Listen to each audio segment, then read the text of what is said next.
I have returned to find out if comedians struggle as much in the morning as I do. Today, I am asking Joe Dehuai about his morning routine and his expertise in city planning. WUWAH. Good morning. This is WUWAH. My name is David. This is a gentle waking up podcast where I interview comedians about their morning routines. I can't say my name or the name of the show within the first minute because the algorithm does not like swearing. So I will just gently encourage you into the day. I hope you're up and out of bed. I hope you've had some breakfast. I hope you've had some water. I hope you've looked in the mirror and said, well done. I hope you've remembered that you're a valued member of society. And I hope you plan to eat some crisps. We're having a heat wave, so my window is open, so you might hear outside. On this show, I like to ask comedians and creative people about their morning routines to see if they are as much of a shambles as I am in the morning. Are they coping as badly as me? I also ask them about their expertise. Previous guests include Mike Wozniak, Lauren Patterson, John Rain, Fred Macaulay, the guy that dug up Richard III. Today, my guest is Joe Dehuai. He's a comedian, a podcaster, and an expertise in city planning. I've been away for a bit, but now I'm back, and I'm back with a Patreon. If you want to support this show, if you enjoy what I do and you would like to support what I do, the best way you can do that is signing up to my Patreon. Patreon.com/David Hoare. There are 3 different tiers you can sign up to, although 2 of them are the same price. There's the morning tier where you get mini morning encouragement podcast. I've taken mini morning encouragement and just made it its own podcast that you can get via Patreon. There's the evening tier where you can get Going to Bed with a Hoare, where I have asked the guests of Waking Up with a Hoare about their bedtime routines. And there's the full Hoare tier where you get both of those. So the morning tier is £3, the evening tier is £3, and the full Hoare tier is £5. So you get £1 off and you get both podcasts. I've made them their own separate podcasts so that if you want to re-listen to them, it's not all together with everything else because they're different vibes. Go sign up at patreon.com/David Hoare. My name is David Hoare, and welcome to Waking Up with a Hoare. Waking up with a Hoare. Waking up with a Hoare. Waking up with a Hoare. First thing I always tell my guests is my first guest was Sanjay Arif, and he just told me to remind people this is supposed to be a morning show for people to listen to as they wake up. So don't be too gross too quickly. That has now become a sort of way that comedians go, "What? How gross can I be too quickly?" And I don't really see you as a gross person, but we'll see how we get on. I don't think so. Like, no, I'm not a gross person. We'll see. Yeah, okay. Joe Dehuai, are you a morning person? Absolutely not, no. Yay! Hooray! Yeah. Good. That's good. And you've never been a morning person? No, never. I was late to school every single day that I was in school for. And the bus came at the exact same time every single day, and I was late every single day. And my parents never thought, maybe this guy has ADHD. They were just like, why can you not do that? Have you been diagnosed? I haven't. I'm in the waiting list. It's taken me a long time, but I'm pretty sure. I wrote a joke the other day that I'm too scared to say on stage, which is the waiting list for ADHD is 5 years long. So by the time you get diagnosed, Trump will be in his 3rd term. And I don't want to say that joke on stage. Yeah, I think people are going to be like, yay. I think it's definitely a joke. But I think everyone will just be like, oh, Jesus Christ. Yeah, it's more just a sort of sad reality. Yeah. Oh, well. Okay. I basically, when I figured out I had ADHD, I kind of had when I got figured out and then when I got actually diagnosed. And the day I figured it out, I just laughed for like a full 24 hours. Yeah. And just remembered my entire life and went, of course. And being late to stuff all the time. It was just like every day. It never changed. How did I not just go, okay, I need a little bit more time than I thought? But it's because... Yeah, I always think that's the funniest thing is that then people are like, well, if you just put a bit more effort in, and you're like, I don't know what else I can do. But it's literally like, even if I give myself more time, I'll use it. Boy, will I use it. I'll use it for something else. Oh my God. even at the age of 37, I will go, if I'm like being efficient in the morning, I'll go, hey, I'm like 10 minutes ahead of where I should have been. I'm going to get so much done today. And then I'll be like, well, I've got 10 spare minutes, so I can probably do something that takes half an hour and just shove that into the... And then all of a sudden I'm behind. And it's like being efficient actually makes me more late to stuff. Genuinely, yeah. I used to turn up to work sometimes and I'd drive and I'd suddenly be like, oh, there was no traffic. I'm here like 5 minutes earlier than I should. And I'd just be like a few reels before I go in. And that'll take 10 minutes. And then I'd be late. Yeah. Amazing. Are you good at getting out of bed? No, absolutely not. Not really. No, I hate getting out of bed. It's the worst thing. I think, like, I just wish the night could go on forever. Do you know what I mean? Like, I love it. Night is great. I feel like at night I'm like cruising down the highway, 70 miles an hour in the car, you know. I could go anywhere I want. You know, you have an idea at night. It's like, why? I could just do that right now. I could just get on Google, go off down that rabbit hole, be beautiful. Right. And then in the morning, I feel like I've jumped out of the car at 70 miles an hour. My car's in the ditch. I've got to like find the keys. I've strewn them across the side of the road. And it just takes us so much to get back to that driving down the highway and I'm cruising again. It's horrible. So the reason I wanted to do this podcast is because I was just like, I don't understand how all comedians aren't night owls. Yeah.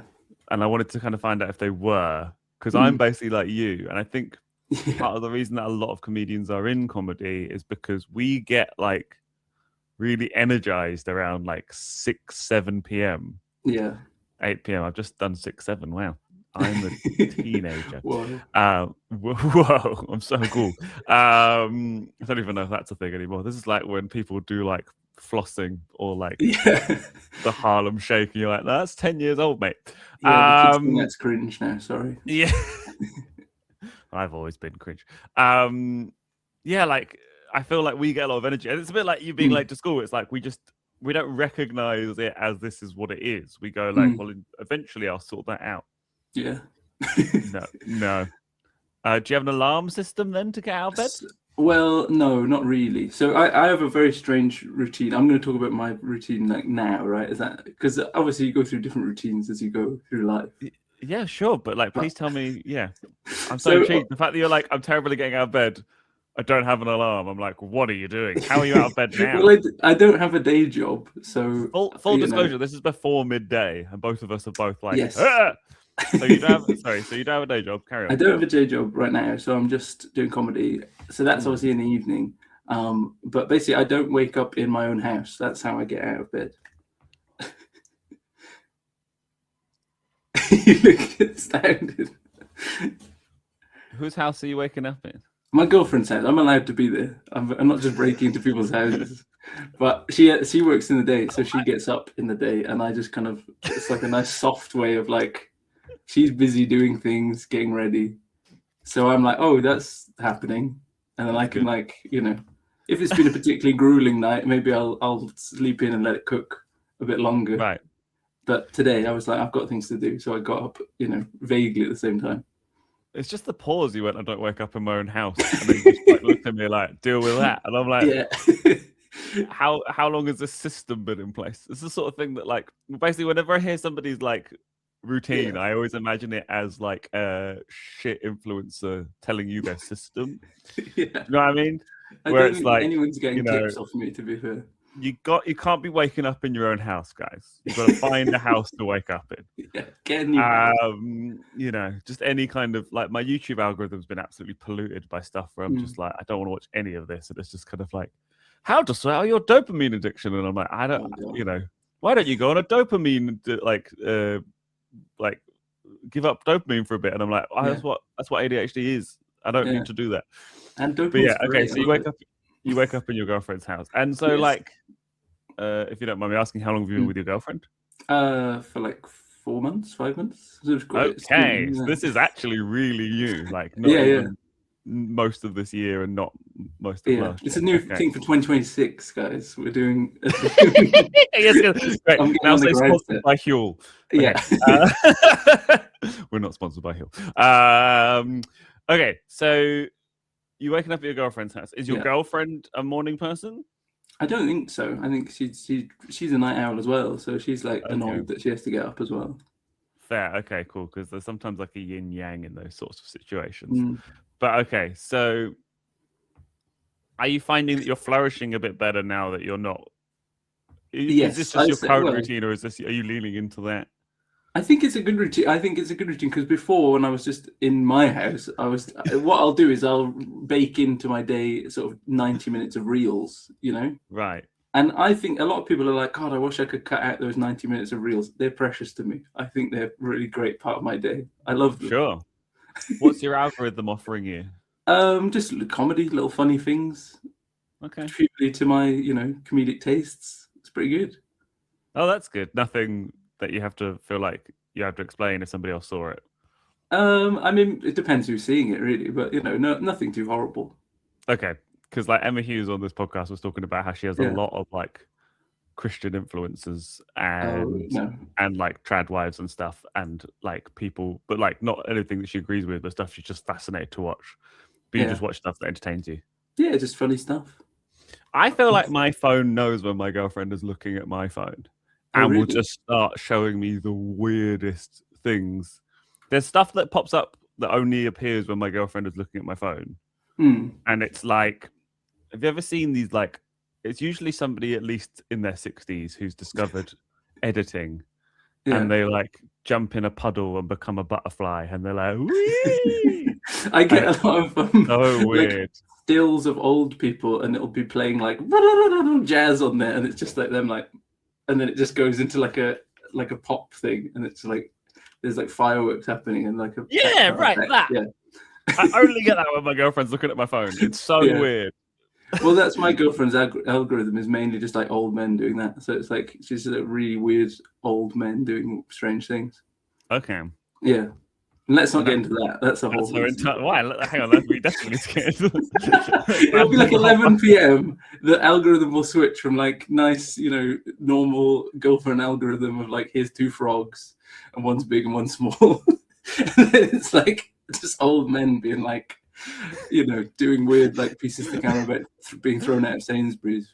It just means like the algorithm knows it's gone past 11 p.m. Yeah. And it goes from which frog is your boyfriend to just Clive being like, yeah, it is bizarre. Oh, that's amazing. Yeah, weird. Okay. But wait, so you don't have an alarm at your girlfriend's house? Did you have an alarm before your girlfriend? I have an alarm in my life. Yeah, when I had a day job, I had an alarm, but I didn't like it. I had a very good alarm system, I think. It was just like 3 alarms. Right. When I had to get up for like 9 a.m. work, I would do 7:30, 8:10, and that 8 to 8:10 sleep. Beautiful. What a beautiful sleep that was. When you're like, I've still got another 10 minutes of extra sleep. Okay. And then get up, do everything in 20 minutes, out the door. Nice. I hate the morning. Joe just sort of punched the air going out the door. You really do have like mild influencer vibes that I haven't ever noticed before. I don't know what this has happened. Maybe my brain's gone. I think I'm on a podcast. We've both got headphones on. I feel official. Like, oh, manosphere, go! Let's go through. Okay. I am the opposite. Like that last bit of sleep is where I have the weirdest dreams. Oh, really? What are you dreaming about? Is it like a big change or? Oh, I have like dreams of being chased or like whatever. Oh man. And I always have like really like nightmarish dreams at that period of time. I feel like I have weird dreams though. I think people talk about their dreams like they're being chased, they're being killed, they're being eating a big cake. I had a dream that hang on. Who's telling you that dream is eating a big cake? Well, it's just my friends. It's just these are the kind of people I hang around with. These are people I associate with. I think that's like classic dreams. You're like, oh yeah, that happens in a dream. Like I had a dream the other day that I was staying at Stuart Goldsmith's house because he was doing a show, and he was like, oh, we need all these people, and I was just there. But nothing interesting happened. That just could have been a day, Do you know Stu? No, not really. But I've imagined his house, so. That's interesting. Okay. Yeah. It's a bizarre thing to say on a podcast and a dream of it. But, Yeah, I know. I've been to his house. We'll exchange notes later. Oh, wow, But like, I feel like I had a dream last night where I was trying to help James Acaster catch a train or something. Oh, maybe it's just a comic thing. I don't know. I don't know. But like, we're about to go to the comedy festival. I know that James Acaster is going to be there. Last time I was there, I did a train gig, like a gig at the Chorus Railway. So maybe my brain was like, we'll put all that together. Yeah, but that feels like very grounded in reality, even though the log line of that, of like helping James Acaster catch a train, is kind of weird. Because he's so incapable of catching trains, clearly. Yeah. That's very interesting. But then I then woke up, and then my next dream was about like being in a building, like trying to shut all the doors to stop somebody from chasing me. So like, yeah, very interesting. Not interesting at all. Very weird, I should say. Okay. Yeah. Do you eat breakfast?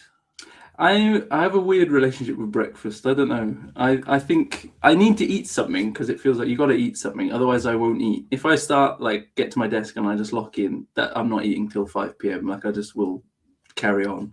Wow. And never stop. Hyper focus. Yes, it'll just be. I'm on it. I'm editing something. I'm just like in there, and eating is just going to slow me down. So I don't want to eat. So then I have to eat before. But that annoys me. So like when I had my day job, I used to eat like a little yogurt slice at my desk, or like just a banana. I need something small because I don't want to eat too much. Yogurt slice, a slice of yogurt. Yeah. Come on, guys, we need to get on the grind set. We need to get our slices of yogurt. You gotta be slicing up your yogurt. Thin. It's like a little bar. It's like the most sad chocolate bar you could have. It's like yogurt. It's like a little. I thought you meant bar thing. I got so confused. I'm imagining your YouTube channel being like the best knives to slice yogurt with.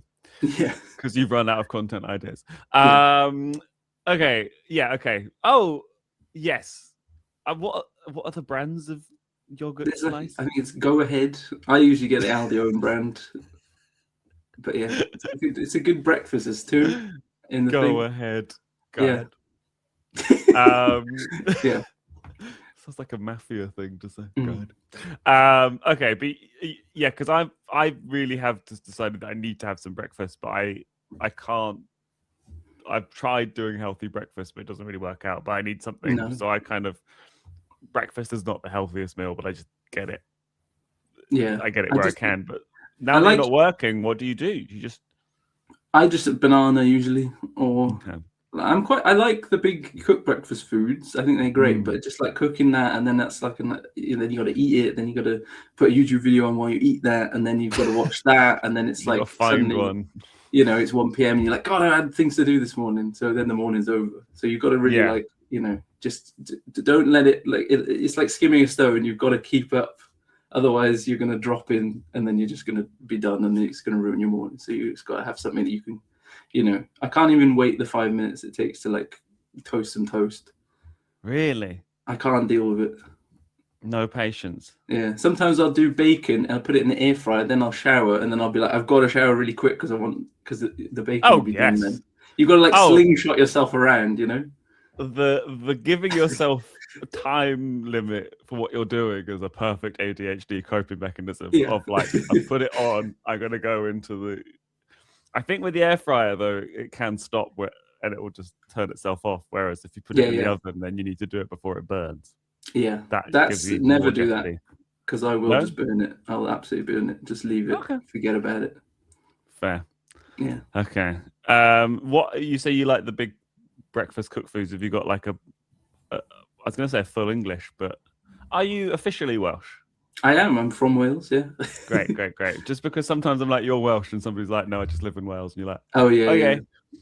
I know. I'm like from Newport, so it's like border. So, someone said they're from Newport at a gig I was at last night, and they were like, "Oh, so you're half English?" And I was like, "Whoa, half." No, yeah. Is there a full Welsh breakfast? I think it's the exact same, but it has like the weird seaweed thing that's supposed to be like a Welsh delicacy. Well, I don't know that. Like lava bread. Yeah, they boil up seaweed for ages and ages and ages and ages, and then it forms this thing that looks like a little bit of scum on the side. I'm not really selling it very well. I think it's one of those things that looks like scum. Yeah, I'm sure it's great, but I've never had it because it looks horrible. Fair. And you've ADHD, so you've got sensitivity issues. Yeah. Yeah, fair. What is your preferred fry up? My preferred fry. I mean, all of it. You got to just have everything except for fried bread. I think that's gross. I used to work in a cafe, so I'm used to like making like full English breakfast a lot. So we've done that. So I've got that pretty down. You can make it all in the oven as well, which is really nice. That's good. But have you not got like preference of what you'd have if you could? Oh, just bacon, egg, sausage, black pudding is always good. Then you have I think I'd prefer scrambled egg over fried. Okay.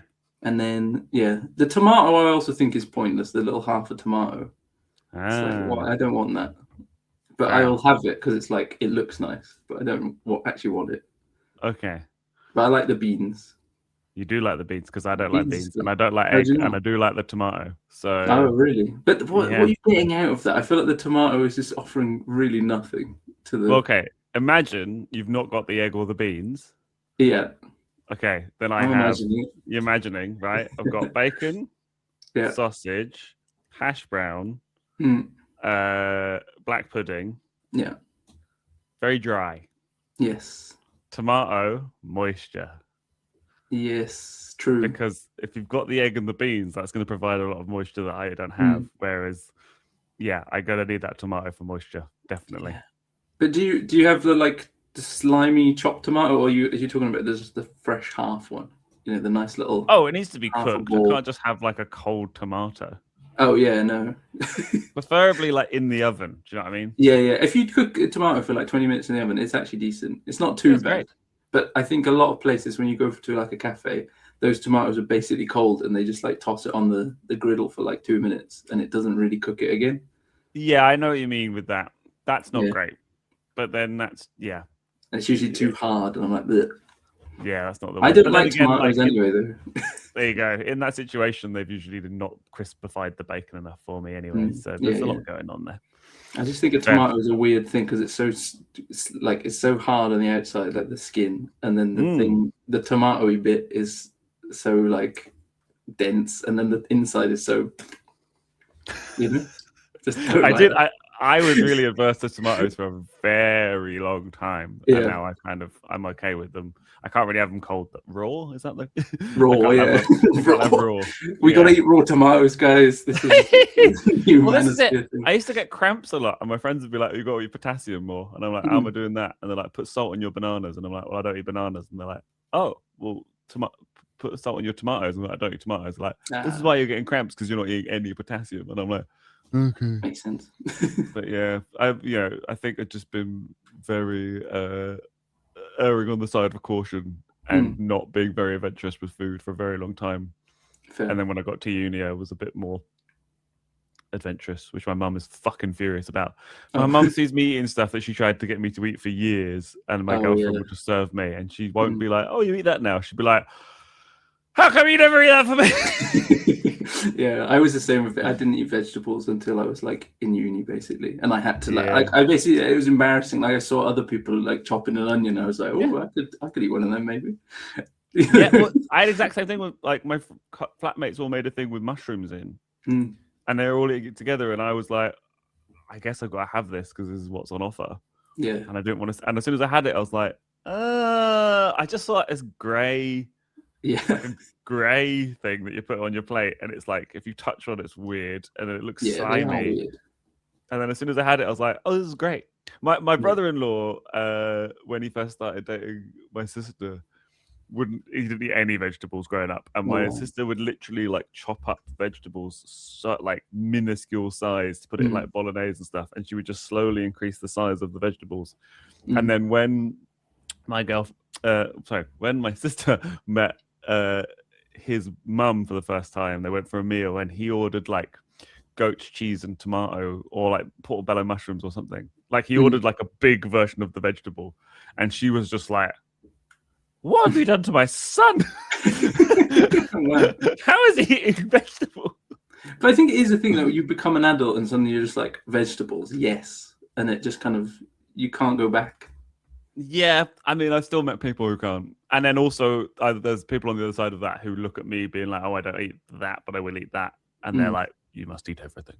Yeah, but I think it's like no one's going the other way. No one's starting off like, oh, I love vegetables, and then going, actually, no, I was wrong this time.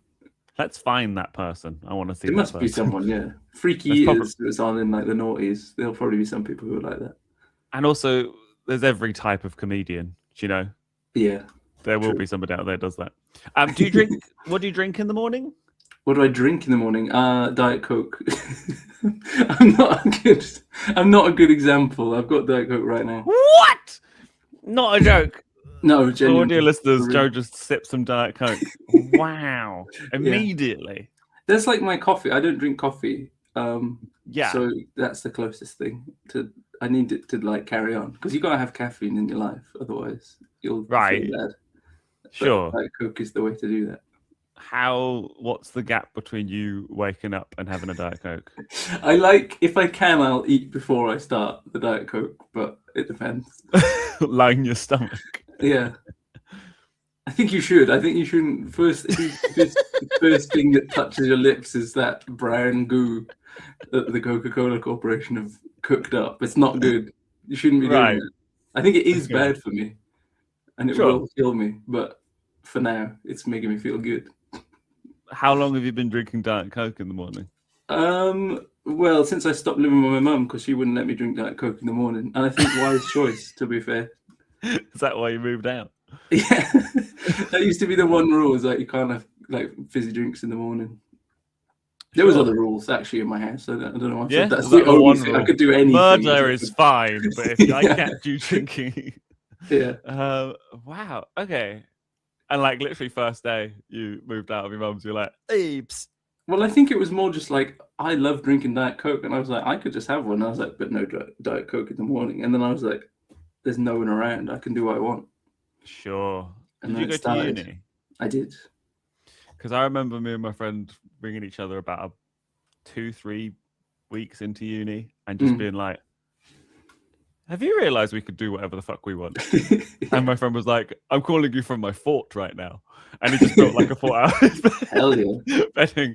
And there was a bit, I think that's why university is such a strange thing. It's like, we've built an institution for you to further your education so you become even more intelligent, to become better members of the workforce. But what they've done is they put that immediately after you've just been in education and like round the clock parenting for your entire life. And then you've suddenly got your first ounce of freedom. And they're like, do you want to learn all this information? And you're like, I can do whatever the fuck I Yeah, literally. And they've given you a loan and you're like, I don't know what that is. Yeah. Here's money. And there's a bunch of student nights where you get cheaper drinks than the rest of humanity. Yeah. Mad. Okay. So you wake up at your girlfriend's. Yeah. You have 3 alarms, including your final 10-minute bit where you sleep the best sleep. Yeah. But I don't actually use those. She's using the alarms because I just sleep. These were my alarms when I had a day job. I don't actually use the alarms. She's got, it's like in the background, the alarms are happening. But you're not engineering that 10 minutes of sleep that you want now. Well, no, I just sleep until I don't sleep anymore. I don't know. Wow. I'm good at sleeping. Like if I wake up, I can probably get back to sleep pretty easily if I try. Okay. But yeah, I'll just sort of, vaguely hear, oh, she's getting up for, she's doing her things that she's got to do, getting dressed and whatnot. And then I'll vaguely wake up from that. It's like a soft, because I don't really notice the alarm. Soft launching waking up. Yeah, soft launching the day. And then you might have a banana. Yeah, when I get back, then I go walk to my house. I usually if I'm having a busy day, I might go via Greg's on the way back to my house. What do you get from Greg's? A sausage roll if I'm feeling sprightly, but corned beef pasty if I'm feeling like I need extra sustenance. Is that providing all of your nutrients? Yeah. Okay. Yeah, my diet is very bad, I'd say. It's not a diet people should be following. How old are you, Joe? 29. Oh, fine. Yeah, I'll be fine. Right. I'll survive. I mean, I feel like with everybody that's younger than me in comedy, I become the ghost of Christmas Future. Oh, yeah. I become the don't make the same mistakes as I did guy constantly, mainly because I've made most of the mistakes. And just hearing you waking up and being like, I might have breakfast. I go to Greg's and get a corned beef pasty, and then I drink Diet Coke. And I'm like, yeah, once you've had your first hemorrhoid, you will change. Sure. You're like, that's not going to happen to me. Best of luck. So then you get home. And is there any other part of your morning routine once you're home? I'll shower then once I get back to my house. I feel like I have to be a morning shower person because it like resets you then. Because when you wake up, you're like, oh, it's the night me still. And then when you have showered, you're like, okay, day begins. Sure. I can't deal with it if I haven't showered. I've introduced going to the gym into my life, but not to get henched, but just to stay alive. Again, don't make the same mistakes.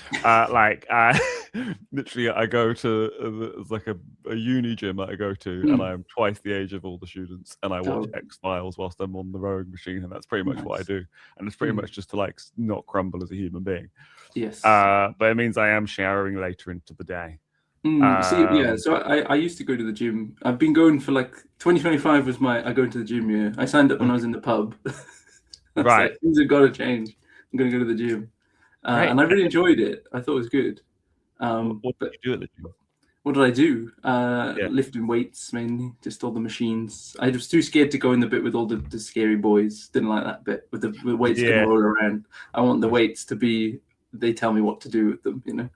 Yeah. You want the machines rather than just loose weights. Yeah. No, I didn't want the loose ones. In the gym that I'm in, it's basically 2 floors, but it's just 2 wide open rooms. I didn't even realize there was a rowing machine. One day I went upstairs just because I was like, I was like, why isn't there rowing machines at this gym? I mean, like, it'd be like going to a burger restaurant and there's not chips for me. Yeah. Like, I was like, why isn't it there? And then it turns out there is. But yeah, the big scary boys are just there. Like the first thing you're met with is just big scary boys. There is like running machines all along like the side, but like you just walk in and there's just blokes with no t-shirt on going, and you're like, I don't really know about which directions their hand should be whilst they're doing that. And I'm like, I reckon if I do 20 minutes today, that my back won't seize when I'm in the car for 3 hours later this evening. But yeah, I really like the gym. But I did it after work. It was very big. Like, I go to work, then I was on my way home from work, so I'd go then. And then when it became, I don't have a day job now, it was like, oh, I should go in the morning and really start the day. Hate it. Hate the gym in the morning. I think it sucks. I think anyone who does the gym in the morning is bizarre. Thank you. You do the gym in the morning? Yeah, we'll have to. Partly because my membership won't allow me. Like, it was. Oh, you've got like morning membership. Wow, that sounds like I'm sad. The membership I have basically just means that it was like £100 cheaper to not have any time. Oh, sure.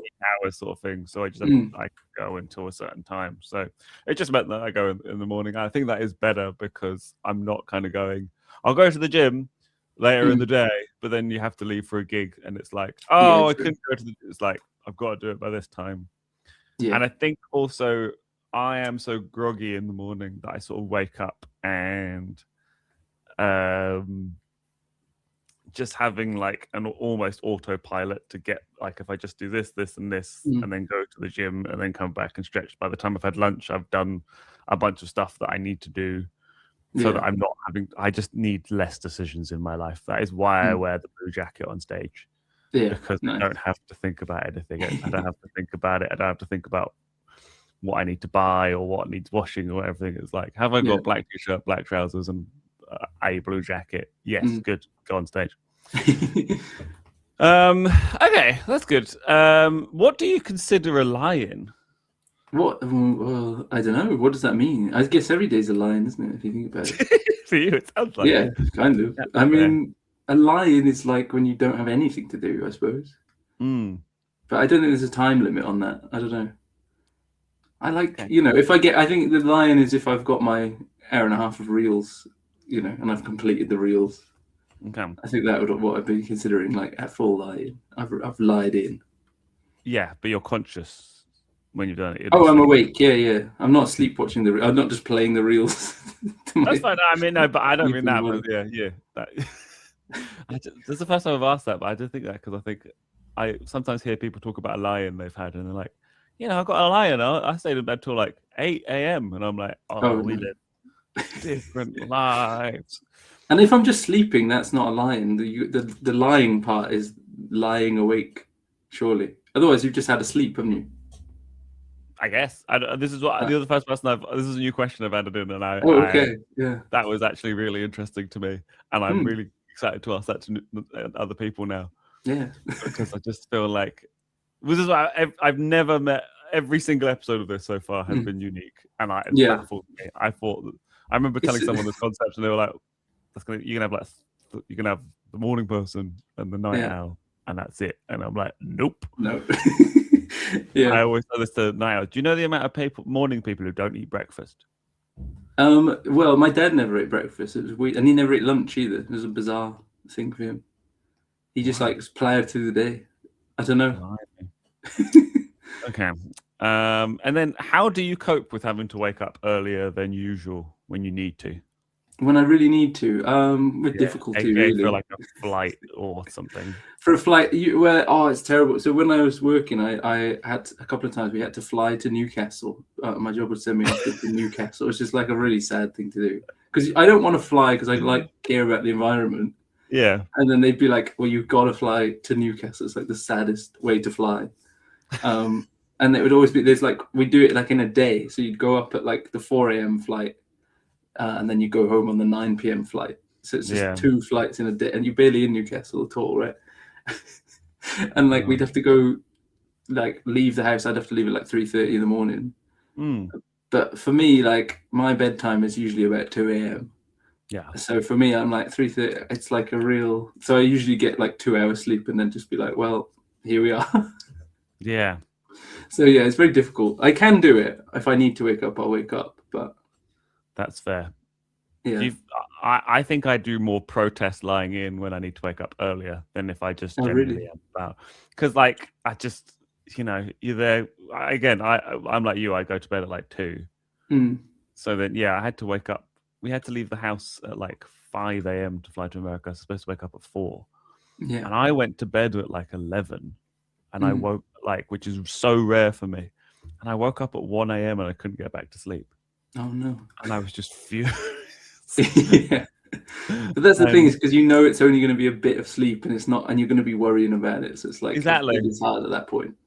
It's basically that whole thing of like, the more you just trying to control something to go as perfectly as possible, the worse it's going to go. It's like I have this with trying to write jokes. If I'm trying to write all A grade material, then I'm not going. It's all going to be C's. Whereas if I allow myself to write like B's and F's, I'll write way more A's because it's just WUWAH. I shall be at the Edinburgh Fringe 2026 with my new show, How to Live to 100, where I, a 37-year-old man, am going to teach you how to live to 100 years old.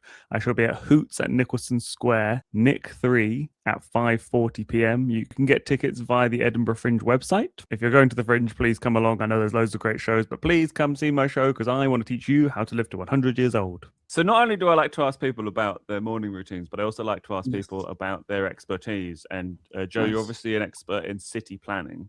Yes, I'm worried that I've said that now because I did get fired as a city planner, but but I do have a degree in it. So is this why you don't have a job at the moment? Yes. Right. Okay. Well, I didn't mean to make this as kind of personal as that. For the uninitiated, what is a city planner? A city planner, the way I say it on stage is I basically have a degree in the streets. So it's like, it's basically where you put stuff. So all the stuff when you're out and about, when you're outside of your house, and there's all stuff everywhere. There's all things and like leisure centres and cafes and shops. Where that that's city planners. You got to decide. You've monetized SimCity. Yeah, basically that. It's doing SimCity, but for money. Did you play SimCity a lot as a child? I played SimCity 3000, I think, on my big family PC, the big grey box. Okay. Love it. Big fan. City Skylines and stuff. I never played City Skylines, but I've heard about it. I used to watch a lot of reels about it, but I don't actually know anything about it. That's the first time I've ever heard someone say I used to watch a lot of reels about that. I guess that's going to become part of the lexicon now. Not like I used to watch that on TV, but yeah. Yeah. Mad. Okay, because basically, you've done my show shops a couple of times, and you do comedy. Do you MC ever? Yeah. So I run my own night on at Rostio in Cardiff. Mm-hmm. So yeah, I MC quite a lot actually. I do a lot of running stuff. Yeah, so like some nights you just ask people what their jobs are or whatever, and it's all just different things. And then one night you've just suddenly got like 3 or 4 of the same people who don't know each other. Like I've had it before. I had 2 trainee midwives. Yeah. And my friend at uni was a trainee midwife, so I learned that they call you you need 40 catches before you can become an actual midwife. And when you say catches, like as in catching the babies out. That's what they call it. They call it 40 catches. Which I felt like I could be like, no. And I'm like, how many catches have you got? And I think like one of them had 1 and the other one had none. And then I went round the people and then I spoke to someone and she was like, I'm an actual midwife. And we're like, how many catches have you got? She's like, a couple thousand. Ooh. And just everyone was like, ah! Nice. Which was great. And then only about 2-3 weeks ago, I had a guy was a town planner. Oh, wow. And then I was another town planner. And then I was another town planner. And the first one I went, how many towns have you planned? And he was like, oh, none. Yeah, it doesn't really work like that. We're not doing whole towns anymore. And then I asked the next guy how many towns you planned. They were like, like none. And then the third guy, and I was like, is this like job a front? Is this? It's just so mad. So yeah, I use that as an example now when I'm just like, when people are like, I'm going to ask you about your jobs. They better be real, even if you think it's real. I think it is kind of a fake job, but in a way that it is one of the most crucial things to our society. Well, this is it. Is like I think you hear the word town planner to the layperson, and you think, oh, they've planned an entire town out, but it's like, no, you haven't. They used to. Over here. I nearly said I'm going to put my dog down, but that means something else. They used to, yeah. But yeah, so okay, so do you have like a favorite city that has been planned? Favorite city that's been planned? Well, so I went on holidays to Milton Keynes a couple of years ago because that's the kind of guy I am. Yeah. We went for the weekend just to check it out, and it's like obviously it is bad, but it's kind of cool. But I think the best. I used to live in Bath, and I think that's a very nice place as well. Like, in terms of like they really did a number on that thing. The pedestrianisation of Bath is pretty good, I will say, because some pedestrianisation is weird. Have you there's bits of Bristol that if you go look at like old pictures of it from not that long ago, there's like a full like dual carriageway through like the middle of is it Queen Square? Yeah, they were going to build this, and they didn't in the end, but they were going to build a whole like road that connected all the motorways together. Yeah, and there was roads there. And if you speak to the DJs at Chops are like about 10 years older than me, and if you start talking about the Bristol flyover, I bloody love the Bristol flyover. It felt really rickety, but every time you went over it, you were like, wow. But obviously, it's now been completely pedestrianised. Yeah. Okay. So what are the best ways a city can be planned? Oh my god, the best ways a city can be planned. I mean, you want to get cars out of it, basically. The whole degree, I did a master's in it, and basically it was like cars are bad. That was pretty much, if you needed it in a sentence, cars are bad, and owning land is kind of bad as well. That's basically all you need to know. You've really swung from like your breakfast routine made you sound a bit like an influencer, and now you sound like Zach Polanski. Like, okay, that is pretty much that's my vibe. In the morning, you're an influencer, and in the afternoon, you're like, okay, Green Party. That's good. It's good that you get progressively better through this. Yeah, I'll take that. Yeah, you should see me in the night. Oh my god. Yeah, fair. Yeah, well, exactly. Yeah, that's why I've seen you do comedy. I guess it's not fully at the night. But yeah, the best way the city can be planned. Oh, sorry, go on. No, carry on, please. No, so the best way a city can be planned is basically get the cars out of it, have the centre like full of life, full of nice things, full of shops and different things, different uses. Have people living in the centre so that they're then using those shops and you have to commute in.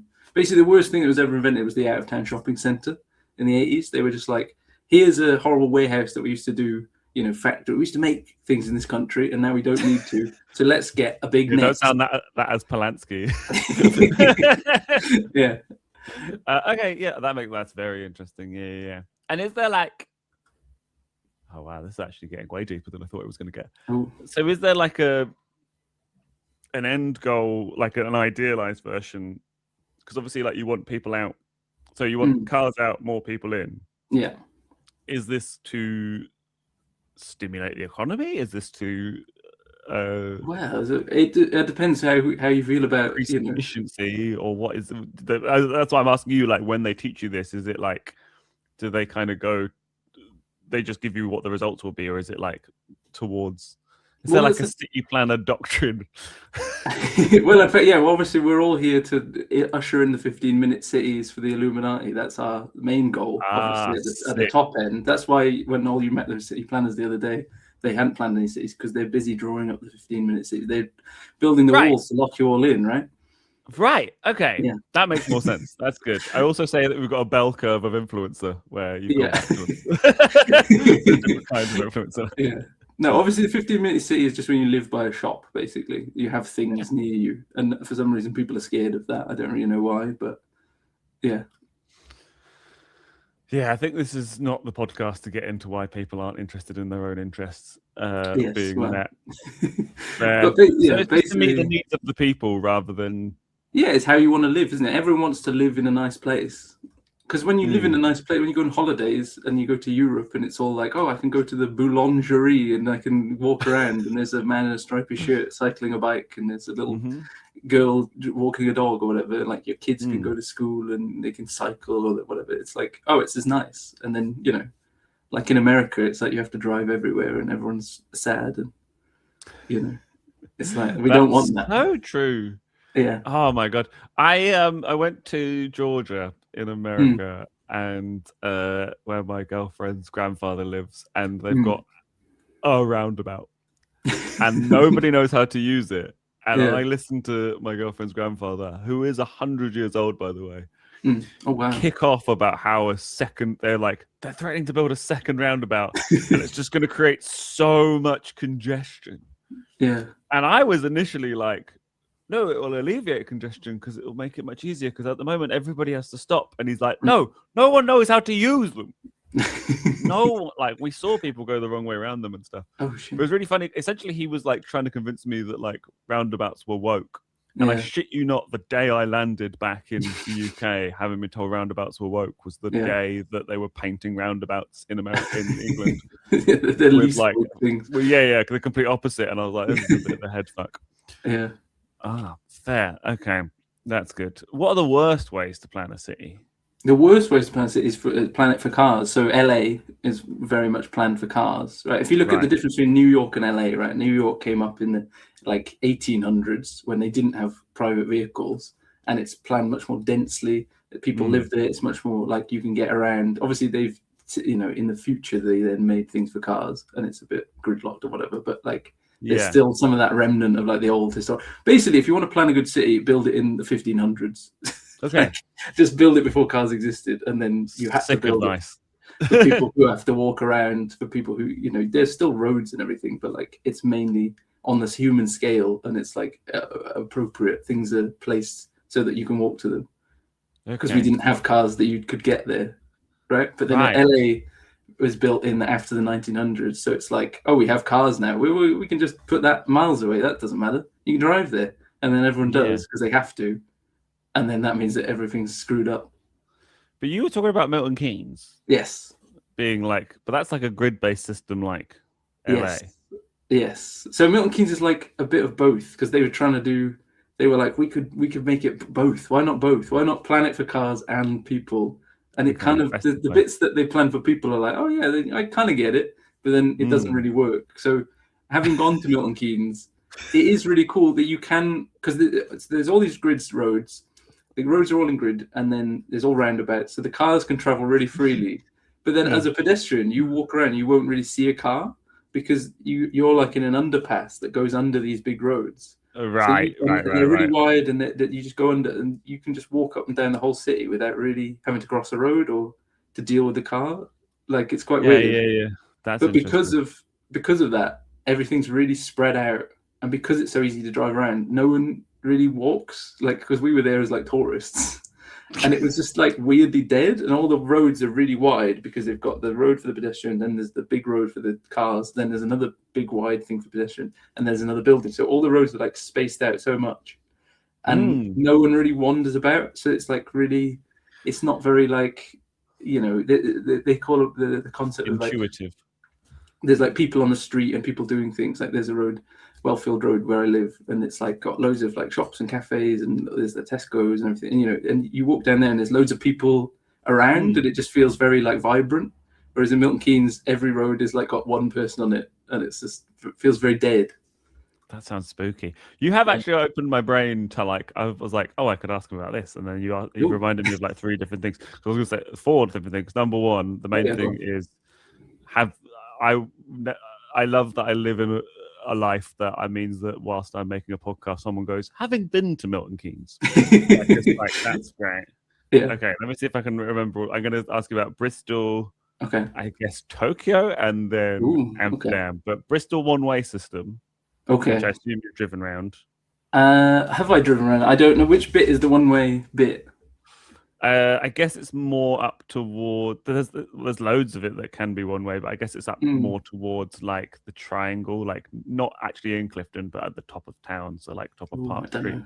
I've only driven on the M32 into town, that I just park to get to gigs and stuff. Fair. So you haven't got trapped in the Bristol one-way system. That is a huge brag. How do you feel about it? Do one-way systems make the town better, or are they not?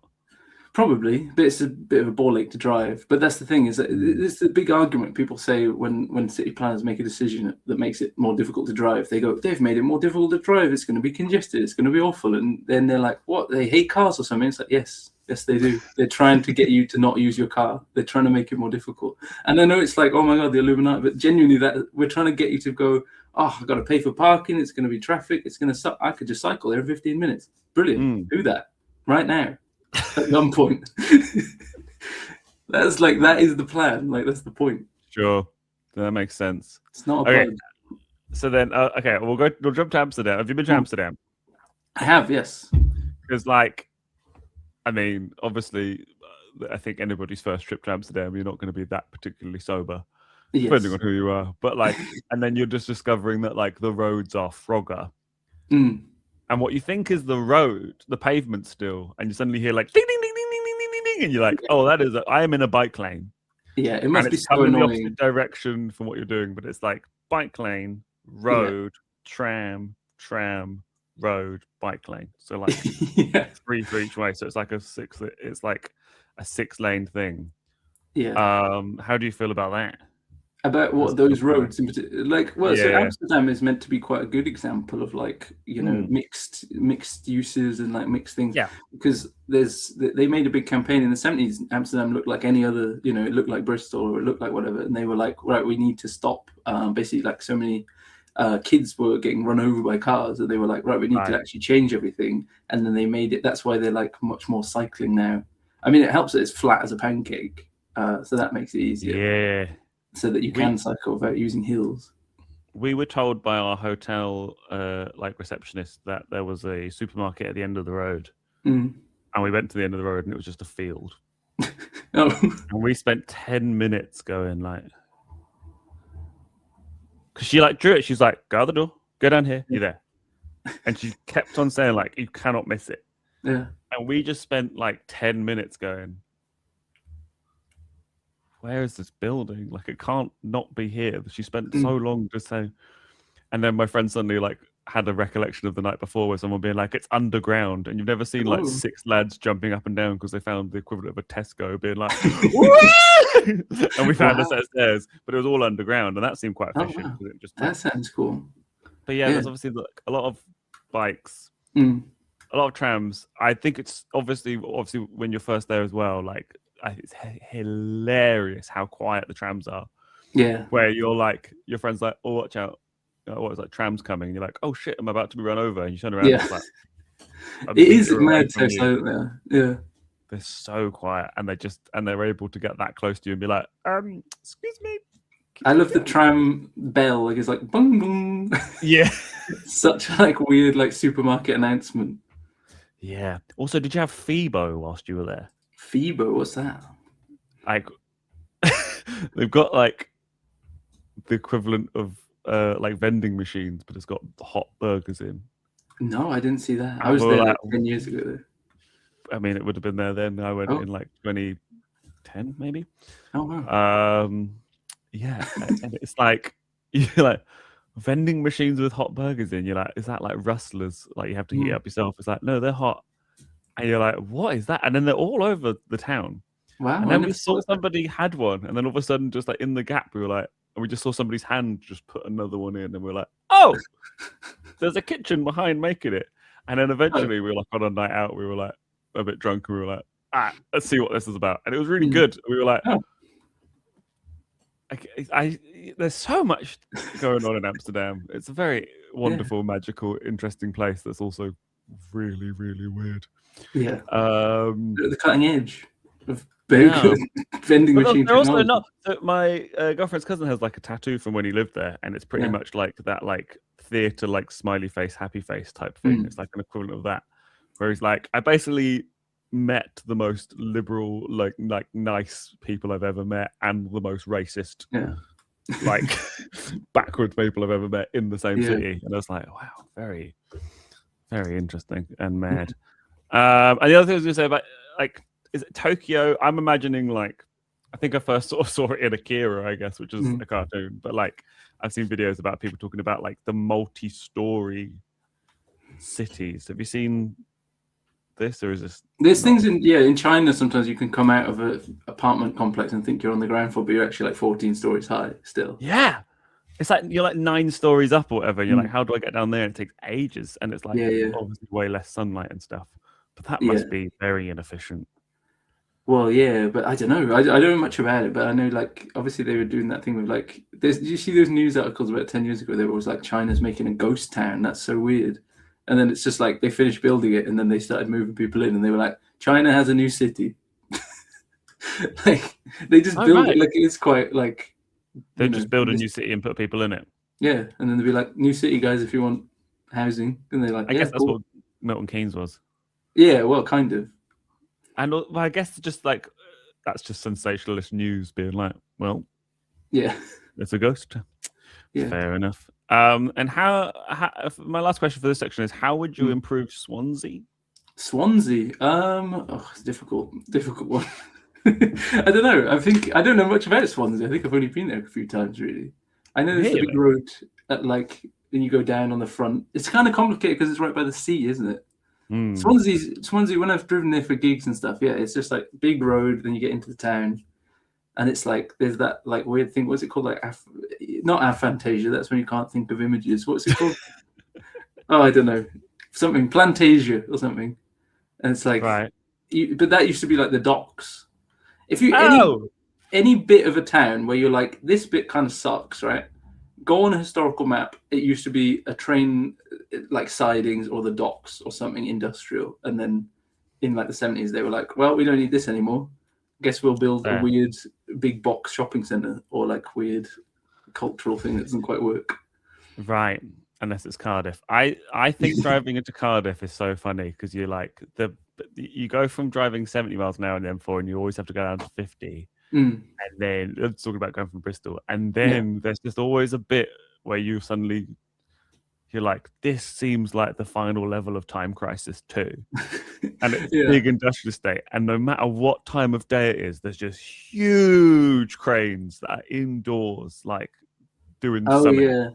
Is that the bit that Rover Way? They have the big like recycling plant, and it's like a big smasher that's like coming up and just taking like shrapnel, and there's like fires brewing up. It's crazy. Yeah, absolutely mad. Because then when you're on your way to Swansea, there's got like the permanent flame going up. Oh yeah, like Port Talbot Steelworks. Yeah. Is that what it is? Again, don't know. It's just all the chimneys and everything. Yeah, but there's always bits of Wales where you're like, oh. Yeah. WUWAH. Not only do I like to ask people about their expertise, I also like to quiz people on their expertise. So I'm now going to ask you 5 questions. Okay. So question number 1, true or false? Milton Keynes.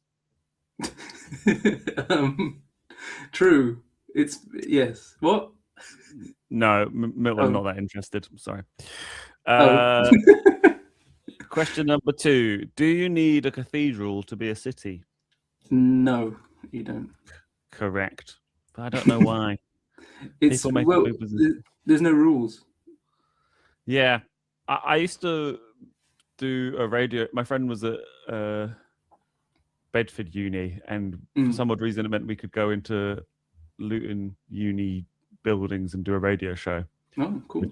So we took advantage of that. And there was an advert that played on it, which is basically a guy being like, we want to become a city. Luton deserves city status. And I was always like, well, just build a cathedral. Well, apparently that's not. I was just used to that. You can get a cathedral, but then the king has to decide. Is that how it is? Yeah. They do it like every 10 years when they do like this. So the Silver Jubilee, the Queen did like 10 cities. And then for the Diamond Jubilee, she did another like list of 10. What, like an honours list? Pretty much, yeah. In every other country, it's based on like, they just kind of say you're a city if you're over like 50,000. It's like a numbers thing. If you're just a big place, there's no like rules to it. In the UK, it's like bizarre. Like the king has to decide. Those swans are mine, and that's not a city. Does that mean that there's places that are like trying to be a city and they get like their hopes dashed, like they're trying to be like in the final 10 of X Factor or something? Yeah, it's like you can get to judges' houses and then just be. Yeah, Newport became a city in 2002. But we'd applied like before in the 90s a couple of times. Right. And then I went. The reason I went to Milton Keynes is like we started going on the yearly trips to crap places, and the first one we went to Goole, which is in East Yorkshire, because we saw they'd applied to be a city. When they have like 16,000 people, like you could fit 3 Ghouls in like Cardiff City Stadium. Right. And it was like we have to find out what this place thought it had going for it that it could become a city. How was it? Bad place. Really? Not much going on. I'm scared to ask what crap places have you been to? Who's we in the situation? Me and my friend Adam. Okay. Yeah. Where have you been to? So we've been to Goole, then we went to Milton Keynes, then last year we went to Blackpool. Can I just say that I personally don't endorse calling these places crap, mainly because if I call Milton Keynes crap, Pravanya Pillay will have a fucking go at me. She fucking loves Milton Keynes. I'm not saying they're crap. I'm saying they're, maligned, maybe.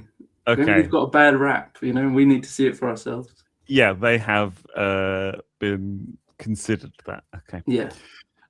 Question number 3. Can you spell pedestrianisation? Oh my God. I'm not very good at spelling, but I can try. PEDESTRIANISATION. No. Very good. That's Is that right? Yeah. Hell yeah. Or at least that's how I spelled it. Question number 4. Can you spell lamppost? Yeah, I think so. LAMPOST. No, you can't. You missed lamppost. You missed the P. It's double P. Oh, is it a 2-word thing? Lamppost, like pick up a penguin. It's not lamp-oast or lamb-post. Oh, well, wow. Damn. Great. Can't believe we got pedestrianisation and not lamppost. That's really irritating. Amazing. Question number 5. How would you improve Swansea? Oh, I'm hit with the Swansea one again. But this is under quiz conditions. Quiz conditions. Is there a correct answer? Is there an answer you're looking for here?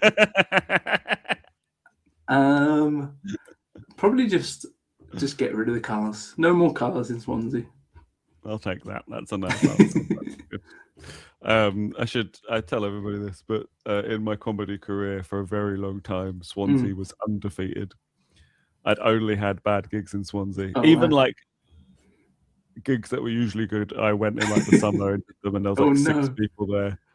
And then I did a gig, and it was like I'd call it like a 6.5 out of 10, maybe. And I came off, and Larry Morgan was at the back of the room, and she'd arrived whilst I was on, and she was like, "Yeah, that was all right." And I was like, "Oh, that is the best gig I've ever done in Swansea." And she just went from like, this seems okay, to like, why does Swansea hate you? Like, I did a gig that you've probably also done in Swansea that I won't name just in case the person that booked it hears this and goes, oh. But I headlined this gig. I didn't know how crap the reputation was. I'd made friends with a bunch of people via Twitch streaming over lockdown. And it was the first time I was meeting my friend in person. And it was the first time he's seeing me live. And I went on stage. I ate shit for 20 minutes. And then I came off. And he just went, they hated you. Except for these two sat next to me. They quite liked you. But everybody else, like, hated you. And I'm like, damn. Yeah, mad. But yeah, so I think some people just have, I don't know if it's like because it happened a few times, I'm now in my own head about it, but something about gigging in Swansea. But then I have lots of nice friends in Swansea and people tell me lots of nice things about it. So yeah, it's meant to be sort of nice. They're on the beach. They like, it's a nice bit. You can go out west. West Wales is lovely. Very good. Well, Joe Dehuai, where can we find you online? I'm at Joe Dehuai. Very nice. If you want to know how to spell that, it's like dehuman AI. That's how I tell people. Wow, that's good. Thanks. That's very good. Because it's hard to spell. Yeah. Do you have anything to plug? I'd love to plug my podcast, which hopefully you're going to be on at some point. Yeah, we're going to be on it. Lovely. We just started a few months ago. It's basically a podcast about dads. It's called Who's Your Daddy? Really? So we want to find out about people's dads. So we're going to interview comics about their dads, and we're also doing like episodes where we like rank the dads from like TV and film. So we're doing skins right now, ranking all the dads. So you rank the dads of your guests, and I was like, oh no, it's like he says kind of crap. Sorry. Yeah, David Hoare's dad's shit. No. Oh wow. Okay. Wow. But yeah. Okay. We basically thought dads, that's good. Yeah, we thought everyone's dad's kind of weird, right? Like everyone says the story about their dad, and they're like, oh yeah, he's mad. And I just was like, I want to know more. My best mate growing up, I would always be like, I don't really have like a favorite friend's mum, but your dad is definitely my favorite. Yeah, friend's dad. Like, not to, I mean, I don't know. I'm not going to talk about my friend's dad on your podcast, but like, he like one of the first holidays where my friend got to just stay home whilst his family went. They left to go like at like 11 at night or something. Yeah, and they were going somewhere, and I was just hanging out at their house. And his dad like appeared at the door like 4 minutes before they left and went, Ian, I had something really important to tell you. What? Oh yeah, I bought the spatula. And then he just left. My friend was like, come back. Did you ever find out what was that the thing, or was that? I don't want to know.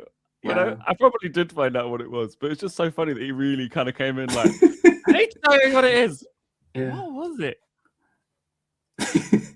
And then he just kind of paused. He was like, oh yeah, I bought the spatula. And then just left. He didn't go like, I can't remember what I'm going to tell you. He just turned and like went. That's it. No one's keeping an eye on dads, and I think it's time someone started. They're just unchecked. They're just, as soon as you become a dad, you just can go off. Do you know where your dads are? That's great. And you got a gig that you run? Yes, Rostio. It's a roasted comedy, which just happens at Rostio. It's a lovely coffee shop. We're doing all sorts of stuff. We do monthly like normal showcase on a Tuesday, and then we do like tour shows. We've had Eric Rushton. We had Paul McCaffrey the other day. It was really good. Nice. Where's this? It's at Rostio. It's in a sort of coffee shop. It's on Cruis Road in Cardiff. But we're doing it a few years now. It's nice. Cool. Very, very good. My final question to all my guests is, can you give me a title for a song, and I will write that song and edit it in afterwards. What was it you said earlier about, you said Milton's not very keen? Milton's not keen? Yeah. Great. I like that. Got it. Great. Well, Joe Dehuai, thank you very much for waking up with a whore. Thank you so much for having me. Cheers.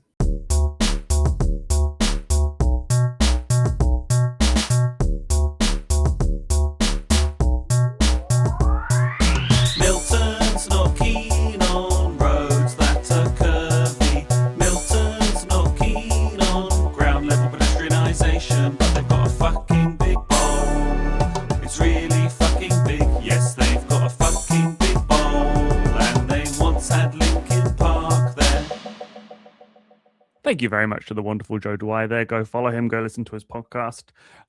So go sign up to my Patreon. You'll get mini morning encouragement if you sign up to the morning tier. That's Tuesday to Friday. I'm going to do a little version of this podcast where I just gently encourage you into the day, do some gratitude, maybe some other nonsense. You can go sign up to the evening tier and get Going to Bed with a Hoare. That'll come out this evening if you're watching this on the day of release at 8 p.m, I think, where Joe will be answering questions about his bedtime routine. I've got, from this episode onwards, I've got guests doing Going to Bed with a Hoare. It's also got the silliest intro. If you're watching the video, watch this. Going to bed with a Hoare. Going to bed with a Hoare. Going to bed with a Hoare.